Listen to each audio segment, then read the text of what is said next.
എഴുതി യാത്രാവിവരണം ഞാൻ വായിച്ചു. അന്ന് നിരീശ്വര വിശ്വാസിയായ ഒരു മൗണ്ടനിയറായി അയാൾ ഹിമാലയത്തിൽ ചെന്നപ്പോൾ സന്യാസി ഒരു 18 അടി പൊക്കത്തിന് ഇങ്ങനെ ആകാശത്തിൽ ഇങ്ങനെ പറന്നു. ഒരു ഹെലികോപ്റ്റർ ഒരു വിമാനം. ഈ നിരീശ്വര വിശ്വാസിയായ മൗണ്ടനിയർ എഴുതി ഞാൻ വായിച്ചതാണ്. അപ്പൊ അങ്ങനെ അസാധാരണമായ കഴിവുള്ള ആളുകളാണ് ഹിമാലയത്തിലെ സന്യാസി. പക്ഷേ ശരീരത്തിൽ നിന്ന് പ്രകാശം നിർമ്മിപ്പിക്കാനുള്ള കഴിവുള്ള സന്യാസി ഉണ്ടോന്ന് ചോദിച്ചാൽ രാമേന്ദ്രൻ കണ്ടിട്ടുണ്ടെന്ന് എഴുതി വെച്ചിരിക്കുന്നു. എനിക്ക് വിശ്വസിക്കാൻ പറ്റും. പക്ഷേ ഇങ്ങനെ അവിശ്വസനീയമായ പല കാര്യങ്ങളും യാത്രാവിവരണം എഴുതുന്ന ഒരാൾ കണ്ടിട്ടുണ്ട്. അത് അയാൾക്ക് തന്നെ അവിശ്വസനീയമാണ്. അത് വെറൊരു വായനക്കാരന്റെ ഒരു ബെഡ്റൂമിൽ ഇങ്ങനെ പുസ്തകം വായിച്ചുകൊണ്ടിരിക്കുന്ന ഒരാളുടെ മനസ്സിൽ അത് വിശ്വസിപ്പിക്കാൻ കഴിയുക എന്ന് പറയുന്നതാണ് ഒരു യാത്രാവിവരണം എഴുതുന്ന ആളിന് അസാധാരണമായ കഴിവ്. ആർക്കപ്പോൾ എഴുതിയതിന്റെ 3 കള്ളമാണെന്നാണ് ഇപ്പോഴത്തെ പുസ്തകത്തിൽ പറയുന്നത്. അയാൾ കണ്ടിട്ടുണ്ടോ എന്ന് സംശയമുള്ള പല കാര്യങ്ങളും ചൈനയിൽ അയാൾ കണ്ടെന്നും യാത്രയിൽ കണ്ടു എന്നൊക്കെ പറഞ്ഞ് തട്ടി വിജയിക്കുകയാണ്. വേറൊരു യാത്രാകരണത്തിൽ വലിയൊരു 65 അടി നിന്നുള്ള ഒരു വ്യാളിയെ കടലിൽ വെച്ച് കണ്ടു എന്നാണ് എഴുതിപ്പെട്ടിരിക്കുന്നത്. അങ്ങനെ ഒരു വ്യാളി ഉണ്ടോന്ന് പോലും സുവോളജിസ്റ്റുകൾ കണ്ടുപിടിച്ചില്ല. കണ്ടു ഇയാളുകൾ എഴുതി വെച്ചിരിക്കുകയാണ്. ലോക്സനസ് മോസ്റ്ററിനെ പറ്റി എന്താ എഴുതി വെച്ചിരിക്കുന്നത്. അപ്പൊ അവിശ്വസനീയമാണ് ഇയാളെ കണ്ടത്. അത് നമ്മുടെ മനസ്സിലേക്ക് വിശ്വസനീയമായ രീതിയിൽ അവതരിപ്പിക്കണം. ഇതൊരു യാത്രാകരണം എഴുതുന്ന ആളിന്റെ അപൂർവമായ കഴിവുകളുണ്ട്. രാമേന്ദ്രൻ ഈ കഴിവ് വളരെയധികം ഉണ്ട്. ഞാൻ പറഞ്ഞോളൂ, ഇതിനുള്ള സംഭവം ഞാൻ വിശ്വസിച്ചിട്ടില്ലെങ്കിൽ അത് വിശ്വസനീയമാണെന്ന് ഒരുപറ്റ ആളുകളെ പറഞ്ഞ് വിശ്വസിപ്പിക്കാൻ അദ്ദേഹത്തിന്റെ ദേഹത്തിലൂടെ ഈ പുസ്തകം ഈ യാത്രാകരണത്തിലൂടെ കഴിയുന്നത്. ഈ 5 കാര്യങ്ങളിൽ നമ്മൾ സാധാരണ വായിക്കുന്ന യാത്രാകരണത്തിൽ നിന്ന് വളരെ വ്യത്യസ്തമാണ് രാമേന്ദ്രന്റെ യാത്രാവിവരണങ്ങൾ. അതുകൊണ്ട് തന്നെ അദ്ദേഹത്തിന്റെ യാത്രാവിവരണങ്ങൾ സശബ്ദം ആദ്യം അവസാനം വരെ ഞാൻ ഇന്ന് വായിച്ച് കേൾക്കാറുണ്ട്. അദ്ദേഹം പറയുന്നത് രാമായണത്തിന് റെഫറൻസ് എടുക്കുമ്പോൾ ആ റെഫറൻസ് അങ്ങോട്ടെടുത്തത് ട്രൂ ആണോ എന്ന് ക്രോസ് ചെക്ക് ചെയ്യുന്ന ഞാൻ പലപ്പോഴും കാളിദാസന്റെ കവിതകളൊക്കെ കാളിദാസന്റെ ടെക്സ്റ്റ് ഞാൻ കമ്പയർ ചെയ്ത് നോക്കിയിട്ടുണ്ട്. അവിടെ ഇതേത് സാഹചര്യത്തിലാണ് പറയുന്നത് എന്ന് ആ റെഫറൻസസ് ഒക്കെ വെരിഫൈ ചെയ്തപ്പോൾ അത്ഭുതാവഹമായ ഒരു രചനാ ശൈലി രാമേന്ദ്രനുണ്ട്. അദ്ദേഹത്തിന്റെ യാത്രാവിവരണങ്ങൾ മലയാള സാഹിത്യത്തിന് വലിയ ഒരു മുതൽക്കൂട്ടാണ്. ഇനി ഞാൻ രാവിലെ പാലായ്ക്ക് പോകേണ്ടതായിരുന്നു. ഞാൻ 2-3 മണിക്കൂർ യാത്ര ഡിലേ ചെയ്തിട്ടാണ് ഈ ഫംഗ്ഷന് വന്നത്. കാരണം രാമേന്ദ്രനോടുള്ള വ്യക്തിപരമായ ബന്ധവും അദ്ദേഹത്തിന്റെ പുസ്തകത്തിന്റെ മഹത്വവും കൊണ്ടാണ് ഞാൻ ഇങ്ങോട്ട് എത്താനിടയായത്. നിങ്ങളുടെ ഈ ചടങ്ങെല്ലാം മംഗളങ്ങളും ഞാൻ അർപ്പിക്കുന്നു. രാമേന്ദ്രന്റെ യാത്രാവിവരണങ്ങൾക്ക് ഇനിയും കൂടുതൽ പുസ്തകങ്ങൾ ഉണ്ടാവട്ടെ എന്ന് ഹിമാലയം വിട്ട് മറ്റൊരു ഇതുപോലുള്ള സ്ഥലത്ത് പോയി അവിടുത്തെ യാത്രാവിവരണങ്ങൾ ഇതുപോലെ എഴുതാൻ രാമേന്ദ്രന് കഴിയട്ടെ എന്നും ആശംസിച്ചുകൊണ്ട് എന്റെ വാക്കുകൾ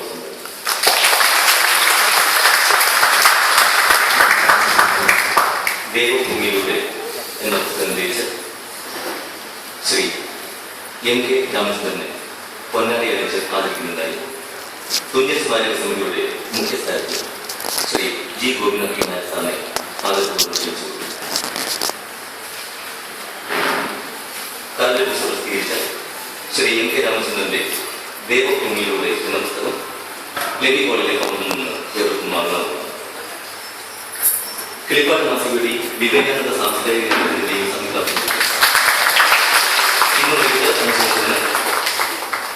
പാളയം AKG സെന്ററിന് സമീപത്തുള്ള വിവേകാനന്ദ സാംസ്കാരിക കേന്ദ്രത്തിൽ വെച്ച് ഇന്ന് വൈകിട്ട് 5:30 ഹിമാലയ യാത്രയിലെ അനുഭവങ്ങളെക്കുറിച്ചും എഴുതാത്ത സംഭവങ്ങളെക്കുറിച്ചും ശ്രീ MK രാമചന്ദ്രൻ സംസാരിക്കുന്നു.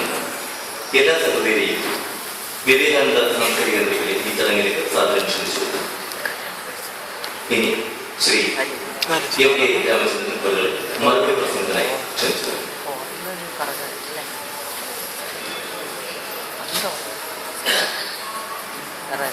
വേദിയിലെയും സദസ്സിലെയും എല്ലാവർക്കും കൃത്യമായ ഈ ഫംഗ്ഷന്റെ സമയം നമ്മൾ നിശ്ചയിച്ച സമയം അതിക്രമിച്ചുകൊണ്ടിരിക്കുകയാണ്. പിന്നെ എന്റെ വിശദീകരിച്ച ടോക്ക് ഗൈഡ് പറയാനുള്ള കാരണം ഞാൻ ചുരുങ്ങിയ വാക്കുകൾ പറയുന്നുള്ളൂ. ആദ്യം തന്നെ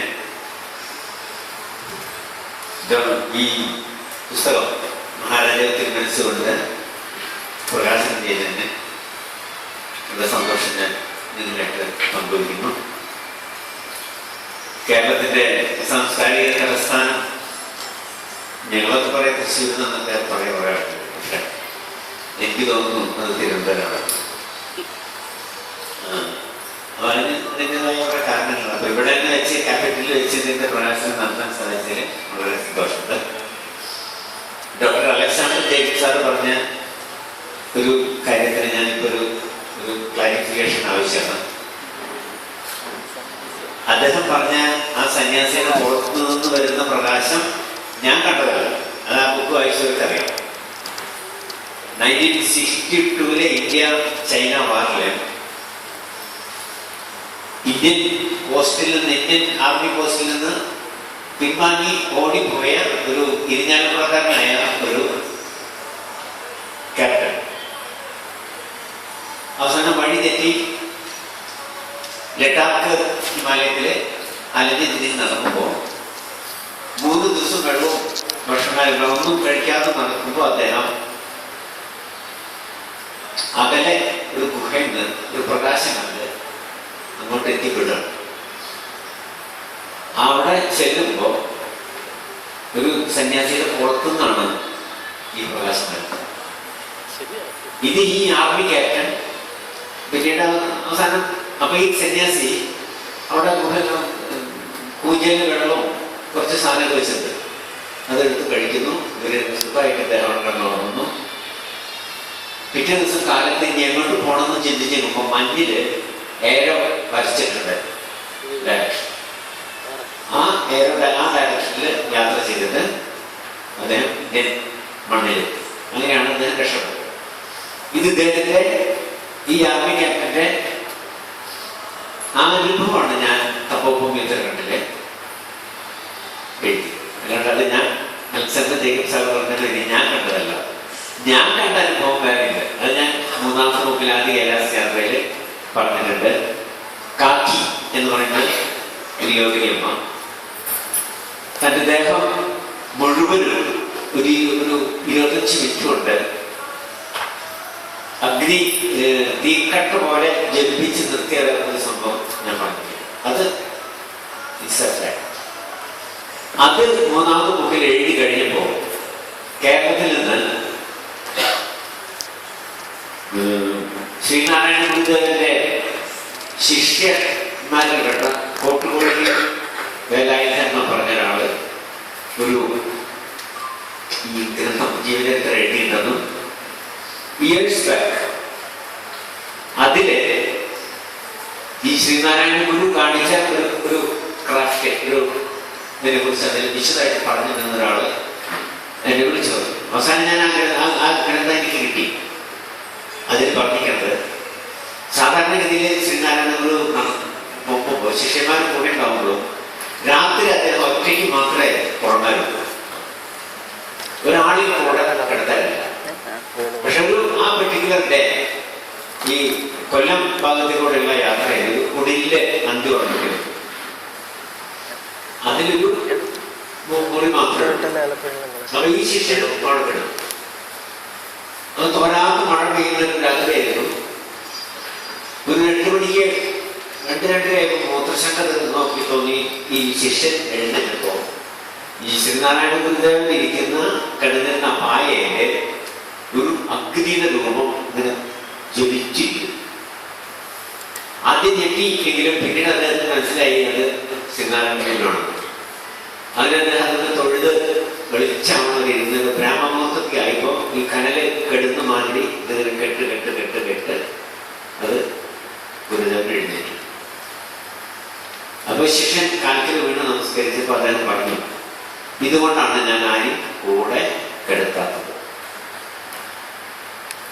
അപ്പൊ ഇങ്ങനെയുള്ള അനുഭവങ്ങള് ഇതില് സിമ്പിള് അലക്സാണ്ടർ ജേക്കബ് സാർ നല്ല റീഡബിലിറ്റി ഗ്രന്ഥങ്ങളെ കുറിച്ച് അഗാധമായ പാണ്ഡിത്യമുള്ള ആളാണ്. പക്ഷെ അദ്ദേഹത്തിനുണ്ടായ അനുഭവം അദ്ദേഹത്തിന് മറന്നുപോയി തോന്നുന്നില്ല. ഈ ആ ബുക്കിന്റെ 2 ബുക്കിന്റെ പ്രകാശനത്തിൽ വന്നപ്പോൾ മുഖ്യ പ്രഭാഷണം നടത്തുന്നത് അതില് ഞാൻ ഹിമാലയത്തിലെ ഒരു ഗുഹയിൽ കണ്ടുമുട്ടിയ 5 സന്യാസിമാരെ കുറിച്ചുള്ള ഡീറ്റെയിൽസ് പറഞ്ഞിട്ടുണ്ട്. അത് ഓർമ്മിച്ചുകൊണ്ട് അദ്ദേഹത്തിനുണ്ടായ അനുഭവം ആ യോഗത്തിൽ പറഞ്ഞ സംഭവം അദ്ദേഹം ഇപ്പോൾ ഇരിക്കുന്നെങ്കിൽ ഞാനത് പറഞ്ഞെങ്കിൽ അദ്ദേഹത്തിന് ഓർമ്മ വന്നില്ല. കാരണം അദ്ദേഹം അന്നത്തെ മുഖ്യ പ്രഭാഷണത്തിൽ പറഞ്ഞത് മസൂറിയിൽ ട്രെയിനിങ്ങിന് ഒരു പർട്ടിക്കുലർ ട്രെയിനിങ് പോയപ്പോൾ UP-കാരായ 2 IPS ഒരേ തൊട്ടടുത്ത റൂമുകളിലാണ് താമസിച്ചത്. ആദികേലാസിനെ വായിച്ചത് നിങ്ങൾക്കറിയാം, ഞാൻ നോട്ട്സ് കൊടുത്തിട്ടുണ്ട്. അപ്പൊ ഇവരുടെ ഓർഡറിൽ എപ്പോഴും പറയാറുണ്ട് ഒരു തൊട്ടടുത്ത മലയാളികൾ ഒരു ദിവ്യ സന്യാസി. അപ്പൊ അങ്ങനെ ഇവര് തീരുമാനിച്ചു ഇവരെ എന്തായാലും കണ്ടളയാം എന്ന് വിചാരിച്ച് ഒരു ദിവസം ആഫ്റ്റർനൂണിൽ ഈ സന്യാസിനെ എടുത്തു.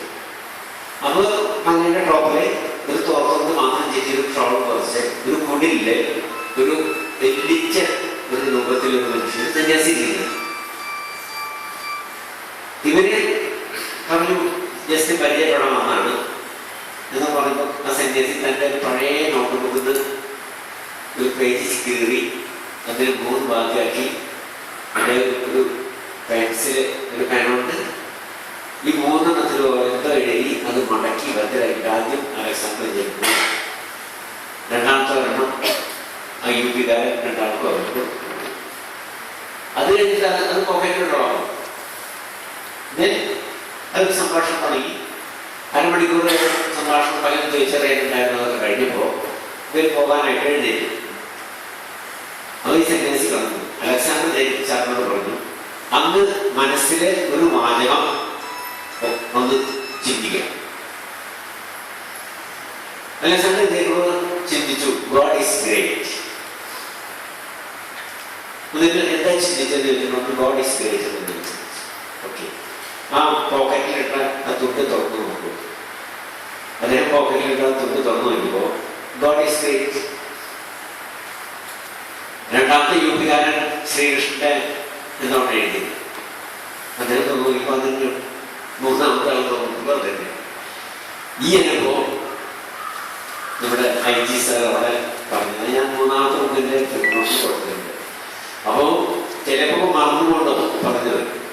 അപ്പോൾ ഈ സന്യാസിമാരെ കുറിച്ച് അദ്ദേഹം പറഞ്ഞ കമന്റ്, അതുകൊണ്ട് ഞാൻ ഇത്ര പെട്ടെന്ന് ചൂടാറുന്നതിന് മുമ്പ് ഞാൻ ഇതിന്റെ ക്ലാരിഫിക്കേഷൻ നിങ്ങളോട് പറഞ്ഞത്. കാരണം അപാര സിദ്ധികളുള്ള സന്യാസിമാരെ ഞാൻ ഇപ്പോൾ 4ാമത്തെ ബുക്ക് വായിക്കുമ്പോൾ നിങ്ങൾക്ക് ഒരുപക്ഷെ ഇത് വലിയൊരു കോൺട്രവേഴ്സിക്ക് വഴിവെക്കുന്ന എനിക്കറിയാം. അതിനുള്ള ഭീഷണികളൊക്കെ ഇപ്പോൾ തുടങ്ങിയിട്ടുണ്ട്. ഈ ബുക്ക് ഇറങ്ങി ഇന്നലെ പിന്നൊക്കെ ഇറങ്ങി തുടങ്ങിയിട്ടുണ്ട്. എനിക്ക് സന്യാസിമാരോട് വ്യക്തിപരമായിട്ട് യാതൊരു വിരോധമില്ല, ഞാനത് ആമുഖത്തിൽ പറഞ്ഞിട്ടുണ്ട്. ബട്ട് ഈ കാവ്യവസം ധരിച്ചിട്ട് ഈ താടിമുടി വളർത്തിട്ട് ഈ ജാട കാണിച്ച് നടന്ന് ഈ ജനങ്ങളുടെ പണം പിടുങ്ങാൻ നടത്തുന്ന സന്യാസിമാരെ മാത്രമേ ഞാൻ പരാമർശിക്കുന്നുള്ളൂ. വേറെ മീറ്റിംഗ് മണി ആക്ച്വലി മനസ്സിലായ സാധാരണക്കാരുടെ ബെനിഫിറ്റിന് വേണ്ടി, വെൽഫെയറിന് വേണ്ടിയിട്ടാണ് ഈ ഭക്തജനങ്ങള് ഈ ഡൊണേഷൻ കൊടുക്കുന്നത്. കോടാനുകോടികൾ സമീപിച്ച് കൂട്ടുന്നത് it is only for common man. 75-80 lakh രൂപ എടുത്ത് MBBS സീറ്റൊന്നും വൈകാത്തവരും മാനവമായ രോഗങ്ങൾ വന്നാൽ ചികിത്സിക്കാൻ പറ്റാത്തവരും ആയിട്ടുള്ള സാധാരണക്കാരായിട്ടുള്ള നിരവധി പേര് ഈ സമൂഹത്തിലുണ്ട്. ഇവര് അത് ചെയ്യട്ടെ. അല്ലാണ്ട് ഉപനിഷത്തുകളും വേദങ്ങളും അടിസ്ഥാനമാക്കിയിട്ട് അതിൽ പറയുന്ന സന്യാസം കർമ്മം സ്വീകരിച്ച് നടത്തുക, എന്നിട്ട് അതിനെ മറയാക്കിക്കൊണ്ട് അതിന് പറഞ്ഞതിന് കടകവിരുദ്ധമായിട്ട് ചെയ്യുക. ശതഹസ്ത സമാഹര സഹസ്രഹസ്ത സംഹിര ഉപനിഷത്ത് വായിച്ചവർക്ക് അറിയാം. 100 കൈ കൊണ്ട് പിടിച്ചോളൂ, 1000 കൈ കൊണ്ട് ദാനം ചെയ്ത് അവസാനിക്കും. മറിച്ച് ദീസ് പീപ്പിൾ ആർ അക്യുമുലേറ്റിംഗ് മണി. ഇതിന് ഒരു ബ്രഹ്മോർ പമ്പ് വായിച്ചുകൊണ്ടിരിക്കുന്ന ബ്രഹ്മോർ എന്ന് പറഞ്ഞ സ്ഥലത്ത്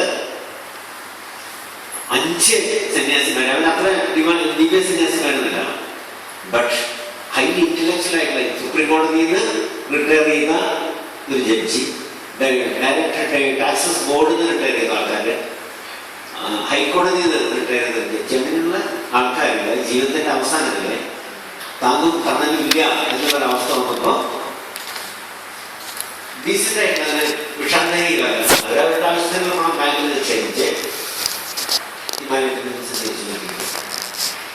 ഇവരായിട്ടുള്ള സംസാരത്തിന് സമ്പാദിക്കണമെന്ന് ബ്രഹ്മോ എന്നുള്ള അധ്യായത്തിലെ മണിമേഷ് അധ്യായത്തില് പറഞ്ഞിട്ടുണ്ട്. അത് ഞാൻ പറഞ്ഞത് ഈ കോൺട്രവേഴ്സികൾ ഉണ്ടാവാനുള്ള സാധ്യത പറഞ്ഞപ്പോൾ അലക്സാണ്ടർ ജേക്കബ് സാർ പറഞ്ഞത് അദ്ദേഹം കണ്ടത് അദ്ദേഹം വിശ്വസിക്കുന്നു. കാണാത്ത സംഗതി അദ്ദേഹം വിശ്വസിക്കില്ല. അപ്പൊ ഞാൻ പറഞ്ഞില്ലേ, അദ്ദേഹം എന്റെ കുട്ടിക്ക് ഓരോ സംഭവങ്ങളും അദ്ദേഹം ക്രോസ് ചെയ്യുന്ന സ്വഭാവം ഒരിക്കലും പറഞ്ഞു. ഞാൻ പറഞ്ഞു ഓക്കെ നല്ലത്. ഇതേമാതിരി ഡിവൈസിനെ കുറിച്ച് എന്നോട് ഇന്ത്യൻ എയർഫോഴ്സിൽ നിന്ന് റിട്ടയർ ചെയ്ത് കോയമ്പത്തൂർ സെറ്റിൽ ആയ ഒരു മലയാളി, അദ്ദേഹം വിംഗ് കമാൻഡറായിട്ട് റിട്ടയർ ചെയ്യുന്നതാണ്, ഈസ് എൻ എഞ്ചിനീയർ. അദ്ദേഹം എന്നോട് പറഞ്ഞത്, അദ്ദേഹം ഈ വിമാനങ്ങളുടെ ബ്ലാക്ക് ബോക്സിനെ ഡീകോഡ് ചെയ്യുന്ന ആ ഫീൽഡിലാണ് അദ്ദേഹം വർക്ക് ചെയ്തത്. അപ്പൊ അദ്ദേഹം ഒരു ഇലക്ട്രോണിക് സോഫ്റ്റ്വെയർ ഡെവലപ്പ് ചെയ്തിട്ടുണ്ട്.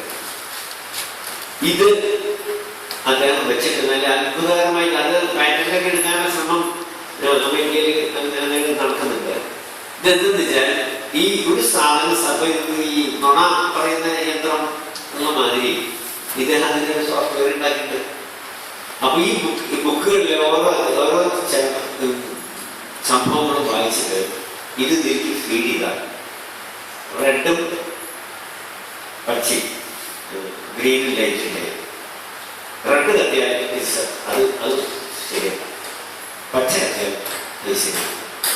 ഇത് ടെസ്റ്റ് ചെയ്ത് ഉണ്ടാക്കിയ ഒരു സംവിധാനം.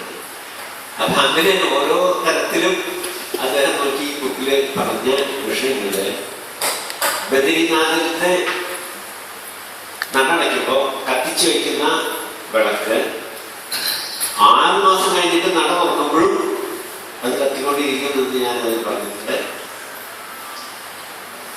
അപ്പൊ മഞ്ഞ് മൂടി കിടക്കുന്ന കൊടും മഞ്ഞിൽ മൂടി കിടക്കുന്ന ആ സമയത്ത് ഈ ശ്രീകോവിലിന്റെ ഉള്ളില് ഓക്സിജനുള്ള സാധ്യതയൊന്നുമില്ല.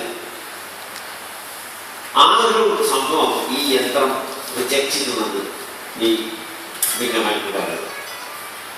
അപ്പൊ ഞാൻ പറഞ്ഞു അതിന് ഒന്നും കൂടി ആ ഫീഡിയിൽ വന്ന് എനിക്ക് വന്ന് തയ്യാറാകും. കാരണം ഇത് യന്ത്രത്തിന് പറഞ്ഞു കൊടുക്കുന്ന ചെയ്യുന്നത്. അപ്പൊ അതാണ് റെക്കോർഡാവും.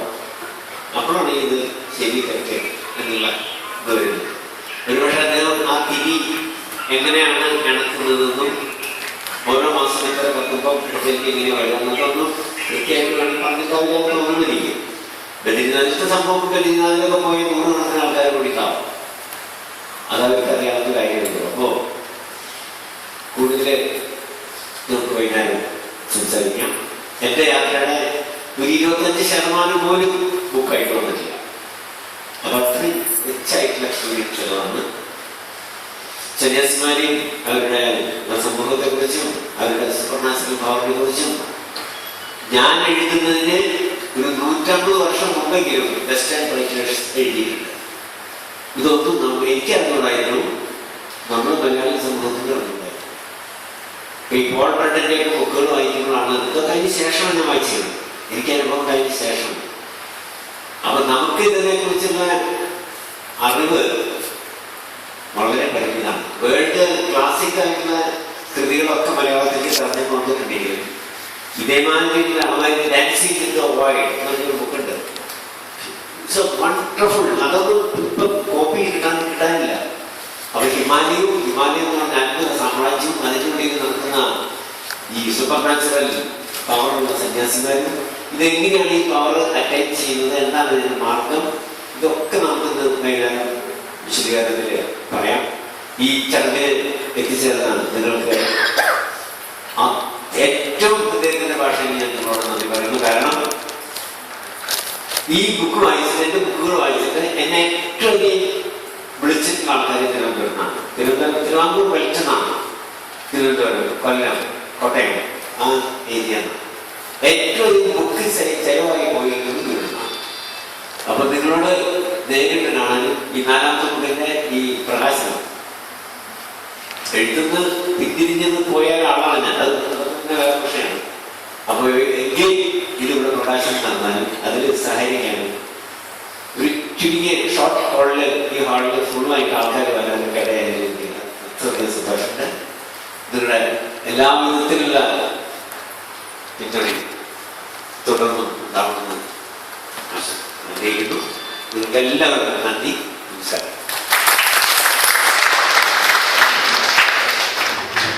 ആശംസകൾ സംസാരിക്കുന്നതിനായി ബഹുമാനപ്പെട്ട ആലപ്പുഴ ജില്ലാ collector Shri P Venugopal IAS അവരുടെ സാധനം ക്ഷണിച്ചു.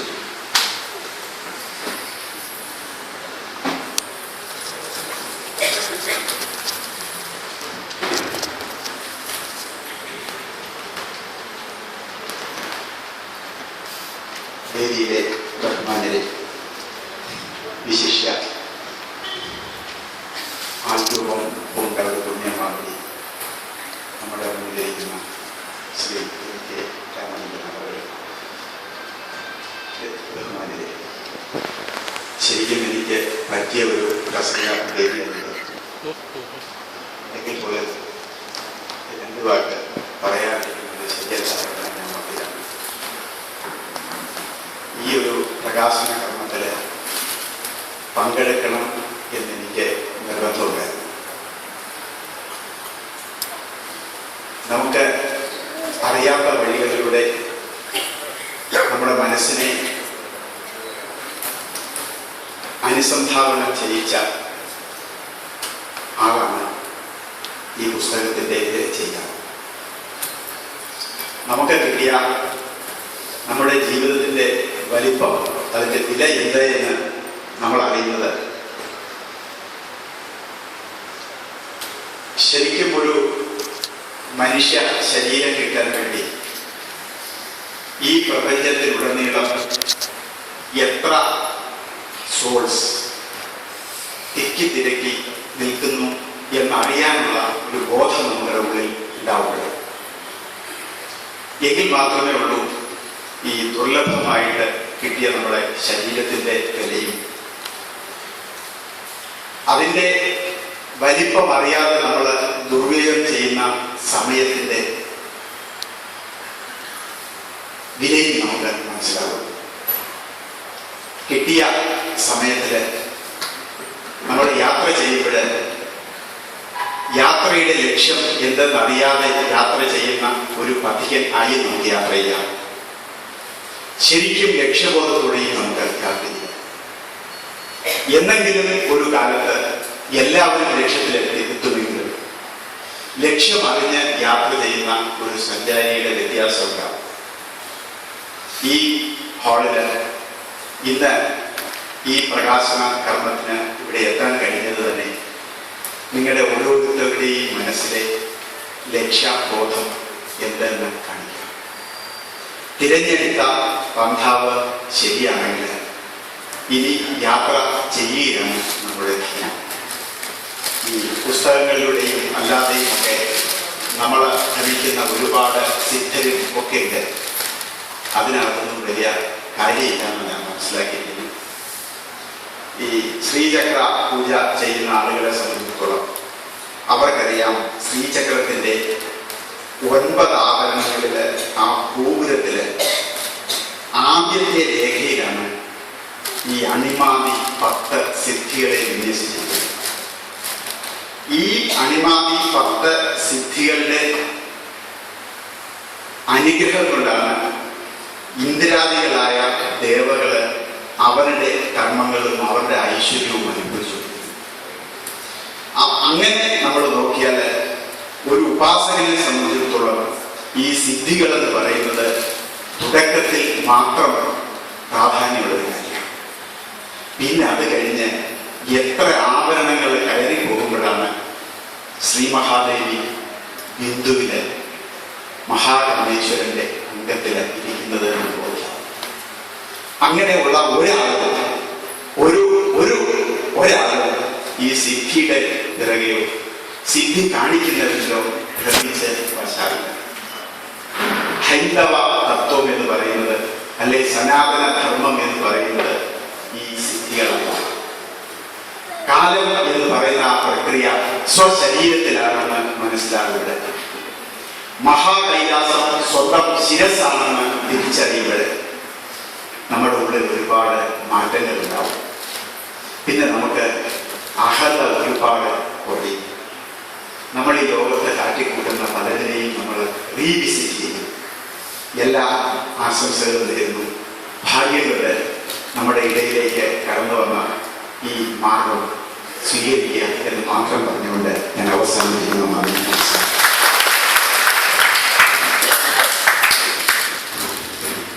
കറണ്ട് പ്രസിദ്ധീകരിച്ച ശ്രീ എം കെ രാമചന്ദ്രന്റെ ദേവഭൂമിയിലൂടെ നിർമ്മിക്കണം ലഭിക്കോടെ അവാർഡിൽ നിന്ന് ഏവർക്കും വാങ്ങാവുന്നതാണ്. കിളിപ്പാട്ട് മാസികയുടെയും വിവേകാനന്ദ സാംസ്കാരിക കേന്ദ്രത്തിന്റെയും സംയുക്താഭിമുഖ്യത്തിൽ ഇന്ന് വൈകിട്ട് 5:30 പാളയം AKG സെന്ററിന് സമീപത്തുള്ള വിവേകാനന്ദ സാംസ്കാരിക കേന്ദ്രം ഓഡിറ്റോറിയത്തിൽ വെച്ച് ശ്രീ എം കെ രാമചന്ദ്രന്റെ പ്രഭാഷണം നടക്കും. ഹിമാലയ യാത്രയിലെ അനുഭവങ്ങളെക്കുറിച്ചും എഴുതാത്ത സംഭവങ്ങളെക്കുറിച്ചും ശ്രീ എം കെ രാമചന്ദ്രൻ നിങ്ങളോട് സംസാരിക്കും. എല്ലാ സെക്രട്ടറിയിലും വിവേകാനന്ദ സാംസ്കാരിക കേന്ദ്രം ഓഡിറ്റോറിയത്തിലേക്ക് ക്ഷണിച്ചുകൊള്ളുന്നു. ഇന്നിവിടെ വേദിയിലും സദസ്സിലും പങ്കുകൊണ്ട് ഈ പ്രകാശന ചടങ്ങ് പ്രൗഢഗംഭീരവും സമഗ്രവുമായി പര്യവസാനിക്കുന്നതിന് സഹകരിച്ച ഏവരെയും ഞങ്ങളുടെ നന്ദി അറിയിച്ചുകൊള്ളുന്നു. നന്ദി, നമസ്കാരം.